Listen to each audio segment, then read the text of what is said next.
And yeah, I don't like the idea that I'm being impolite to a person. That's not in accordance with my values. But you weren't really being impolite. You were being passionate, right? Like you weren't. I'm sorry. Is this a struggle session? Are we watching a struggle session that you were turning into content? Is that what's happening here? You just like, well, you know, you weren't being really rude. What's going on? I thought I say we talked about this. Yeah, I'm just a good guy, you know. I'm peaceful, you know. I love everybody. I love everyone equally. I don't want to have to do this, but I don't got a choice, you know. No, I know. Dude, that's why you're so great. You're such a great person, and that's why everyone loves you.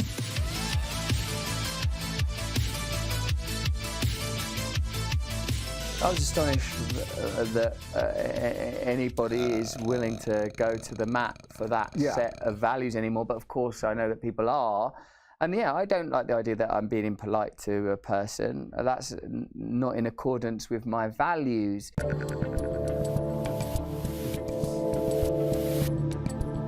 The sit down.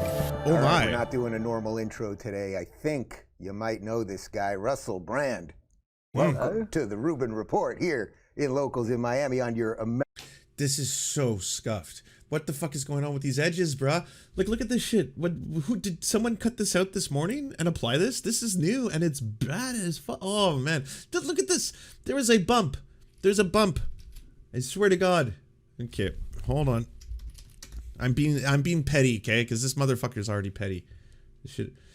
Look right here. This is not a clear cut. It's not a clean cut. You can see it in the pixels, Dave. What is going on here? Who made this? American Tour. Thanks for having me on the Rubin Report. Pretty good. We get our own mugs. You can have that. You want to keep that mug? Yes, please. I'd like you to sign it, and I'd like to. I'll keep it as a memento of a already lovely occasion just arrived. By the way, this whole idea that Russell Brand doesn't actually know what he's doing, he's just like, you know, a little minstrel in the middle of all this who happens to have some beliefs, some, let's just say, esoteric or spiritual beliefs about the world and friendship and love and togetherness. He's not actually someone who's going to help the far right or fascists soften their message along the way of their crusade to eliminate LGBTQ people from the face of the planet. It's not really working out anymore. I think that ship has sailed. I think now that he's like, I'm friendsies with Donald Trump Jr. I'm friendsies with Dave Rubin. I might not agree with everything that they say. I might not want to do, you know, extermination projects like Michael Knowles or Matt Walsh, but ultimately, I think that we should have an ability to have a frank discussion, find out where we share thoughts and ideas in betwixt the whole thing, you know? Didn't you try and join Locals? I did for over a year. I was debate Sam Cedar, you coward, .locals.com, and after a year of making me wait, Dave rejected me. Dave Rubin rejected me. Yep. And my high-level ideas. Arriving here and meeting everyone has been so lovely. You're bouncing all over the place, man. It's been a wacky week. Do you have like a word that would sum up what has happened since you got to America? The Bill Maher thing, and then you've done 800 shows and all over the place. What word would sum it up for you? Vicissitude. Like it's sort of like a vacillating, undulating, shape-shifting, state-altering kind of. It's interesting, isn't it, mate? Because where other than the vanguard of the political conversation would you want to be? Where else would you want to be? But the truth is that I don't do well with antagonism. I don't. So you chose Team Fash? Where else would you want to be? And you're like, well, I guess on the side of the fascists. Well, I mean, like we're circling up right now, right? So we're kind of just picking sides. Then we're kind of marching in two different, very, very polarizing opposite directions.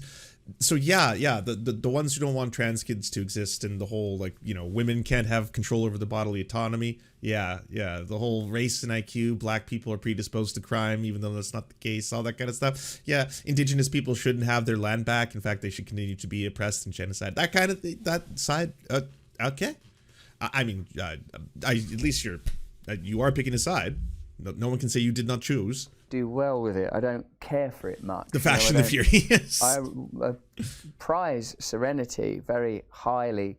I don't really particularly enjoy being at the centre of incendiary matters, nor do I enjoy being criticised. Like, say if you ask someone for feedback, this is what I mean. I go, oh, have you got any feedback? That's a weird thing to say, because I'm just going to say this as someone who is not even a fraction as famous or popular as either of these two individuals, right? But someone who's a crumb as famous or popular as these two individuals.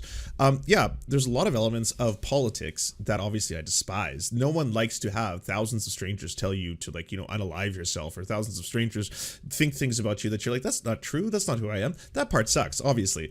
But like in terms of enjoyment, like the reason I do enjoy political comedy or just doing news and entertainment in a comedic fashion is that there is enjoyment to be derived from it. It's not solely, I don't sit here like, you know, I don't really fucking like conflict. I don't like to fucking talk to anyone. I don't like fucking talking to people. I don't even fucking like people, really. Fuck people, fuck society, fucking everyone, you know. But I thought I got to do this. It's a fucking crossroad, right? Where would you rather be? Do you know what I actually mean? Can you give me a series of very sincere and specific compliments now? Yeah. That's what I mean. Sincere and specific compliments. The way you did that was brilliant. Thank you. Then I can sort of sit and reflect on it. So wait, so all you needed to hang out with the fascies was them to be nice to you? Are you the Cody Johnston meme that like I gave away all of my principles, values, beliefs, and ethics because the left were too mean to me? The mean lefties. I hate this genre, by the way. Like, just not that he's directly doing this, but when you see people online who just like lose their shit, they're like, "Oh, fucking yeah, someone asked me to explain it to you, so I became a Nazi." I was like, wait, no, what?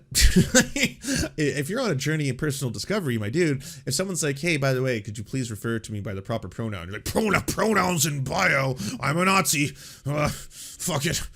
I don't have a choice. As if like we're studying something that's objective and external. I don't like to feel attacked in particular. Perhaps nobody does. I long ago, due to the nature of celebrity, have broadly elected to extract myself from the discourse about me, deciding, as is suggested in my program, what other people think of me is none of my business. Yeah. What other people think of me is none of my business. You can do what you want in your mind. That's yours. Or you could even say what you want. It's none of my business. It's abstract. But of course, like on the level of just nothing going on in his words. Yeah. If you were to describe what is happening and how he's speaking, I would say Nickelodeon Gak. I'm not sure if I'm dating myself because this was popular when I was a young lad, but there was a series of shows and experiences and toys you could buy where this green ooze like Gak would just pour all over you, and it would be relatively useless in terms of its like purpose, but it was there, and so certain people would just randomly at award shows or stuff just get sprayed in the face with the stuff that was known as Nickelodeon Gak, and it wasn't like the Teenage Mutant Ninja Turtles ooze, which seemed like decidedly, if I had to pick one between the two, probably the ooze. The ooze seems like I want to say less violent. It's kind of just slow moving and bubbling a little bit, but like just kind of coming out of the canister kind of style. Whereas Nickelodeon Gak, it was just kind of like you're just getting fucking sprayed in the face by a fire hose of weird, strange liquid. So that's how I would say this compares in terms of like what is coming out of him and then what I'm experiencing as a result of it. Like all of us, I'm sure, a well-intentioned person, and I'm optimistic about human beings, and I'm trying to do something that I feel is important. Yeah. Like if Flubber was into bukkake. Doing it well, but of course with no way of knowing. Isn't it kind of funny, like someone that doesn't court the controversy, and then you have a moment like that real-time moment, which actually, why don't we just throw to it real quick? Everyone's seen it a million times. We'll throw to it. It's disingenuous to claim that the biases that are exhibited on Fox News are any different from the biases. Okay, so it could be true that someone doesn't court controversy specifically or intentionally. It's going to happen unintentionally, but yes, if you're going on HBO shows, you're talking politics, and then there's a viral clip that you yourself are using to promote your channel, by the way. Russell Brand wasn't just sitting back being like, I don't fucking want this, I don't fucking want, I'm part of it. Like, no, you're putting the clips on the Twitters, you're putting the clips on your socials, you're putting it on your channel, you're talking about it consistently. You're going to be like, a lot of people are mad about this, but this is basically where I subverted the entire deep state. Look at this shit, it's so crazy. Like, yeah, no, you want this? is exhibited on MSNBC. It's difficult to suggest that these corporations operate as anything other than mouthpieces for their affiliate owners in BlackRock and Vanguard. And unless we start to embrace, and also, mate, like just spiritually, if I may use that word in your great country, we have to take responsibility for our own perspective. I've been on that MSNBC. By the way, it sucks because, like, Russell Brand could have been such a powerful ally. If this motherfucker had just either read or understood a little bit of theory, because like he was working his way in that direction. He was being one of the people who was advocating for the power of unionization in the UK, the NHS, housing initiatives. For a long time, it was kind of like, okay, so Russell Brand is just, he's on his journey like most people usually are, and that he's moving further and further left, and that's a beautiful thing to see. And we're probably going to see a Russell Brand in a couple of years who's talking about class consciousness, exploitation under capitalism, all that stuff. That's probably where we're headed. And then instead, it's like, I'm going fully new age vaccine conspiracy theory, deep state, you know, George Soros style. Like that's the direction I'm just gonna pivot heavy into there. I'm not gonna go all in on the transphobia and anti-LGBTQ hate the queer stuff, because I don't genuinely in my heart of hearts hate the queers. I am gonna pal around with all the people who are trying to like eliminate them from existence though. So I'm gonna be friends with those people and align myself a little bit here. And then I'm gonna talk to you about some things that are gonna be popular in both our circles, right? You hate BlackRock, right? Lefties, you hate BlackRock. Yes, we do. Yeah, yes, we do. Is this because this is a corporation buying up vast amounts of property and it's kind of fucked up that a company would do that? No, it's because they went woke. That's why. Yeah, we hate BlackRock because they went woke, you know? It's kind of like the CIA. Oh, the CIA, that country that like destabilizes South and Central America and pops like puppet governments in order to extract resources for corporations. That's CIA. Yeah, we hate them now. Why? Why do you hate this? Oh, because they went woke. They went woke, and they're gonna go broke because they're woke. Yeah, they're so woke. That's CIA. I tell you, it's like, okay, it's cool that you are on HBO, you are on a mainstream platform saying that like, hey, we need to call out these really fucked up and evil corporations, and that NBC and all these other news stations, they push a narrative. There is, yeah, that, okay, true, yes, they manufacture consent for the benefit, of course, corporations or sponsors, donors, shareholders, most importantly. Yeah, okay, these are all true facts, right? But what is it in service to? What is the Russell Brand epic rant? It's going viral on the internet. Who is the people sharing it? Is it the Glenn Greenwalds of the world? The Dave Rubins? Come on my show. Wow, you really destroyed NBC. Well, with all your high level ideas. Mate, it was propagandist nutcrackery on there. I went on a show called Morning Joe. Yeah. It was absurd the way they carried on. Good Morning Joe. Yes. Yeah, I don't know what it was. It wasn't morning. There was no one called Joe there. No one could concentrate. They didn't understand the basic tenets of journalism. No one was willing to stick up for genuine American heroes like Edward Snowden. No one was willing to talk about Julian Assange and what he's suffered trying to bring real journalism to the... Everyone talks about them in those circles, though.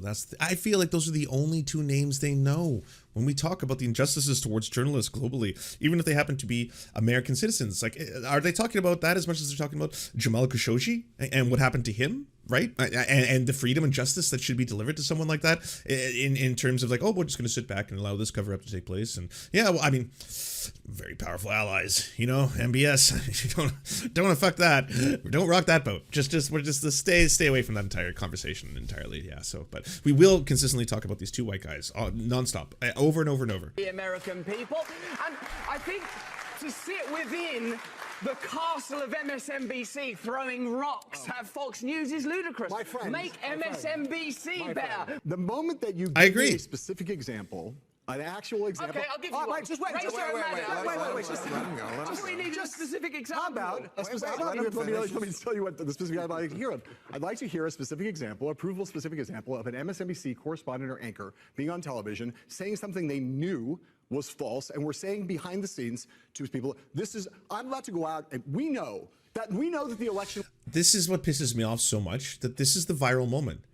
And the viral moment, it's like, give me an example of an NBC news anchor who, and hey, if Russell Brand had been like, you know, leveling up, and then all of a sudden was like, all right, what were certain and specific NBC anchors saying during the Bush administration about the war in Iraq? Were they promoting the idea that there were weapons of mass destruction, that we should be listening to Colin Powell and his speech at the United Nations talking about yellow quake uranium, and we just got to get in there in order to stop Saddam Hussein because he is going to destroy the entire planet, and if we don't invade them and kill hundreds of thousands of babies, children, yes, hundreds of thousands of kids don't die from the course of this war, well then we will all perish. That's the cost. It is a high cost, says Madeleine Albright. Yes, it was a high cost, but one that we feel was fair. And it's like, well, that's nice of you to say, post whole thing that happened that still has ramification and effects today. If he had done that, that would have been like, oh, cool. All right, so yeah, I'll give it to Russell in this case. That was pretty epic.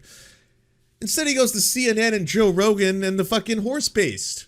He's like, no, what a fucking CNN, you fucking Joe Rogan. You're like, what the fuck? Why? He wasn't even talking about CNN. Yeah, CNN sucks too, but this is not the gotcha you think it is. Wasn't stolen, You've or something illustrated this equivalent. example. But I will go out on television and say the opposite. I will lie. When's my answer? Just give me the specific example. I understand the basic point. Give me a specific example. All right. I'm with you. I think it's a false equivalency, Russell. It's a No, it's not. That's your own biases, plainly. It's not about bias. It's a false equivalency because you don't actually know anything about any of these organizations you're talking about. You've been on MSNBC once. Big fucking deal. My darling, it was more than enough.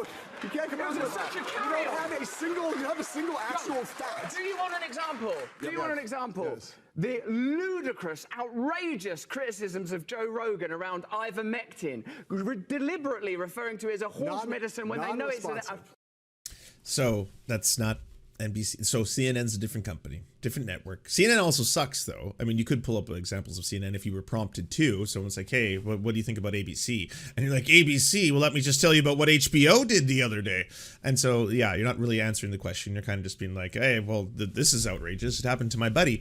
And in this case, yeah, sure. CNN fucked up. CNN should not have been doing what comedians and streamers were doing, which is let's just have fun with this and talk about the horse base. Because yes, technically, if we're going to talk about Joe Rogan and his consumption of ivermectin, he had access to a fucking high fucking paid doctor who can prescribe him anything he wants. What do you need, Joe? Oh, I want some ivermectin. Yeah, for humans, I can get that to you. And then I can also give you monoclonal antibodies. I can give you all kinds of things. Something in there might help you out. You know, we'll call it the kitchen sink. You get access to it. Talk about it on your podcast. Give it to Tim Pool. Get Tim Pool to talk about it on his show. Get everyone to talk about this shit. It's going to be fun. We'll be fine. This will be great. And then it turned out, yeah, so a lot of people who listen to Joe Rogan, 11 million people. Of that 11 million, there's going to be a percentage, maybe small, but a percentage of people who may be worried about COVID or catch COVID, not have access to healthcare, not have access to the doctors, not have access to even the ability to be seen by one, let alone have one prescribe you ivermectin for humans, which is intended for parasites. You might go to the animal store and you might try to get some ivermectin for horses. You might consume ivermectin for horses and you might get very, very sick. The sad reality of the story is that, and this is the true story that did happen, is that a lot of the people who got poisoning, because the poisoning for ivermectin skyrocketed for a little while in the United States, were in one way or another believing many different pundits, from Glenn Greenwald to Joe Rogan to any of these motherfuckers to Russell Brand, who promoted ivermectin as some kind of effective treatment for COVID-19, when we now know it does not. It does not prevent or cure COVID-19. It's really good at doing that for parasites. Really good at that. And that's why it's a Nobel award-winning prize, ivermectin for humans. All that shit that you hear, yeah, because it's very effective at that thing. Yeah. Effective medicine. Yeah, that's What not a bad Rachel example. Maddow turning up on the TV saying, if you take this vaccine, you're not going to get it, when it hadn't been clinically trialed for transmission. Non-responsive. You have to listen. Wait. Do you think you can improve America I by think we could all determinedly be and better. avowedly condemning Fox News without acknowledging that you're participating in the same game? Did you not just listen to Bernie Sanders, someone who plainly, legitimately believes in this country and believes it's possible to change, but is bound by corruption, is bound by the lobbying system? Surely... Wait, Bernie Sanders was your example of that?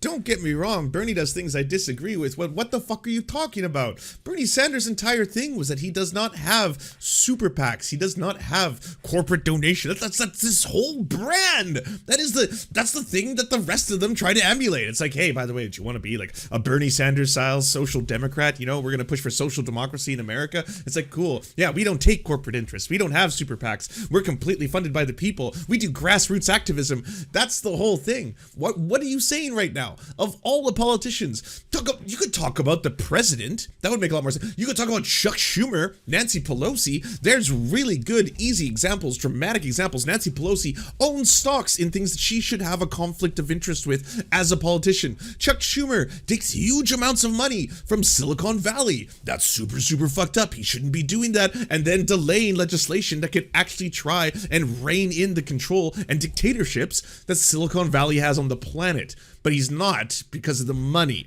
There's examples, right? It's like, and you get all the points that you want. You get to talk shit about the Democrats, baby. You don't got to get out there and be like, yeah, unfortunately, Bernie Sanders, even he, a man who thinks he loves the country, is beholden to every corporation that has ever existed. Like, of all the fucking examples you could do. It's clear to you, Bill, as one of the great pundits and experts and comic voices, that systemic change is required. Money has to be taken out of politics. We need new political systems that genuinely represent ordinary Americans so that we can overcome cultural difference. You are repeating the words of Bernie Sanders right now. This is the Bernie. This is populism. What you're doing right now, Russell. And bickering about which propagandist network is the worst is not going to save a single American life, not improve the life of a single American child, not going to improve America's standing in the world, and the world needs a strong America. I'll tell you that. I'll tell you that. So you have an obligation, a duty, not to condemn these people. You weren't being a dick. I mean, that's the thing. You were trying to say something. I do like how they left it all in too, because like that way you can actually see the totality of how silly it is when someone is asked like, hey, can you give me a single example of an MSNBC executive? And again, he could have intentionally lying or lying unintentionally, but having a dramatic effect in which they were pushing propaganda. So many examples exist. We're talking about a very, very deeply intense corporate mega structure in the United States. So yes, NBC does push American imperialistic propaganda. Surprise, surprise, they all do. Oh my, well, we're all grown up now. This is awesome. But instead it's like, well, CNN, ivermectin, Joe Rogan, we all lied. Bernie Sanders is definitely beholden to corporations. He's the most corrupt of all politicians. There's no one who's more beholden to corporations than Bernie Sanders. And in addition to that, we need real effective change and populism for America. That's what we need. Very true. Something that most of us we know about media and everything. But then it gets turned into like this destruction of this guy. And I probably even feed into some of that when I cover it on my show. Like, man, that guy kind of deserved to get wrecked, but it wasn't really about him. You weren't trying to make it about him. That was very clear. I was astonished that anybody is willing to go to the mat for that set of values anymore. But of course, I know that people are. And yeah, I don't like the idea that I'm being impolite to a person. That's not in accordance with my values. But you weren't really being impolite. You were being passionate, right? Like you weren't. I'm sorry. Is this a struggle session? Are we watching a struggle session that you were turning into content? Is that what's happening here? And you just like, Will, you were being really rude. What's going on? I thought I say we fucking talked about this. Is that I'm just a fucking good guy, I'm fucking peaceful, I love everybody.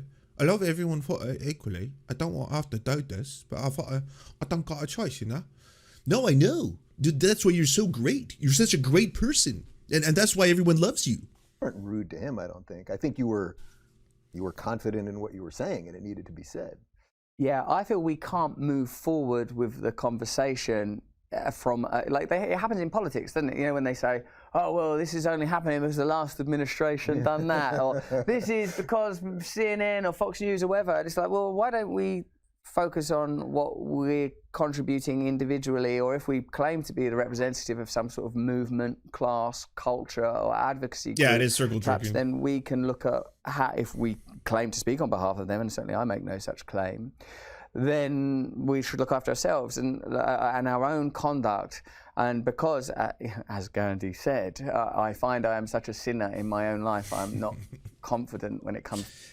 I'm glad that they are doing little subtle comparisons to Gandhi, because a lot of people would obviously initially be deeply offended by that. But Gandhi is also, in his own way, while simultaneously an incredible historic figure in terms of the things that he accomplished, also was a little bit of a racist and was really obsessed with enemas. And so, like, there's that other aspect of Gandhi that's also interesting to bring into just the understanding of a historical figure, because people are complex. You know, the very same person that you may have as one of your most esteemed and treasured, venerated heroes could also turn out to, again, have some things that are deeply complex. For judging others, I try to monitor my own behavior, but I am engaged in punditry, I am engaged in commentary, so and as I said, I suppose in that conversation, it's not like I particularly align with Fox News as an institution. In fact, I have a rather colourful history with that organisation. Right. So when you were preparing for the show, or they're telling you, they do a pre-interview with you, or are you past that point?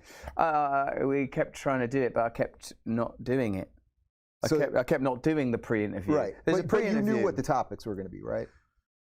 No, I knew, what happened, they said that they said that might come up, actually. I thought that they said we would talk about the pandemic, and then I think that they said that there was a possibility that the changing nature of the relationship between Fox News and Trump would come up.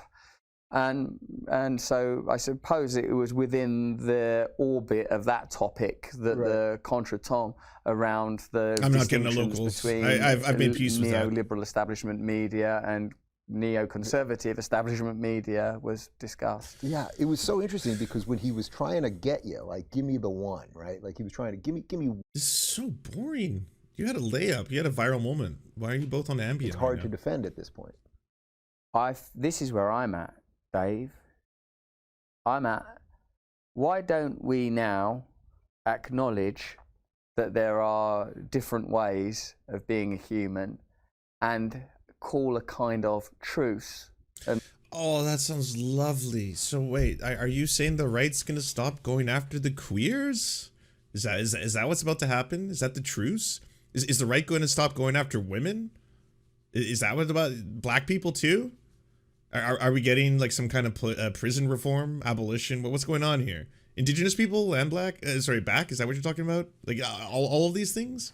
What are we getting here? I'm curious. Because the truth sounds nice. It sounds nice. Kind of seems like one side, the fashy side. They're the ones really doing the whole like going after people stuff. Don't really see it on the other side. You know. I know that there's this idea that no one is having a harder time than that who doth adorn the red MAGA cap. I know if you got the red MAGA cap, then you are by definition the most oppressed person in society. I get that, and there's nothing you can do about it. I mean, you can't take the cap off.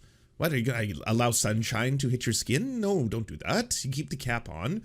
But obviously people treat you differently, and it's hard sometimes. You know, being treated for things you can't control. Like wearing your MAGA hat. I know. So it's nice. It's nice that there's going to be a truce. There's going to be a truce. People are no longer going to vilify those who wear the red hat. And on the other end, they're going to stop this whole, like, trans kids shouldn't exist stuff. Because that sounds cool, too. I think in both directions, right? You know? I'm disappointed by that clip. Do you enjoy the Serfs but prefer not to have to use your eyeballs? Many are saying this. Well, we've got the solution for you. It's the Serf Times in podcast form. Available on most major podcasting networks now. If you enjoy it, please consider leaving a good review and feedback because it really helps the show out, apparently, and it's free, just like the podcast. To our gods, Xander Corvus and Peyton L. Juste, we shall spend many a generations building mighty cathedrals in your honor. To our monarch, Tom Spiker, we are but your oafish jesters, here to offer you a laugh at any opportunity. To our brave knights of the Round Table, Rachel K., Izzy Solidarity, Victoria Bell, Sebastian Demmel, Mark Harmon, Benji Arney, Scary Earth Human, Tony, DM Rivera, Resident Scarecrow, Sir Nickus, Cheryl Alvarez, Ruby Kelly, Brandon, Words Greenwood, Everything Important, Hegbert Celine, Matthew Scarborough, Stellar Vision, Ariane McCarthy, Doug Cady, Daniel Sutton, Genital, Dark Puppy, Quiet One 85, Anna Loves Riley, Omni, Riley and Anna, Poodlehawk, Multimondi, Trevbot EXE, Brian Ephraim, Anthropophojack, Catherine, Ramon Acosta, Incosin, Ralph Parler, Violent Orchard, Political Puppy, La Media Panza, Todd Buckingham, and Todd La Jeunesse. We salute our valiant heroes off to fight injustice everywhere.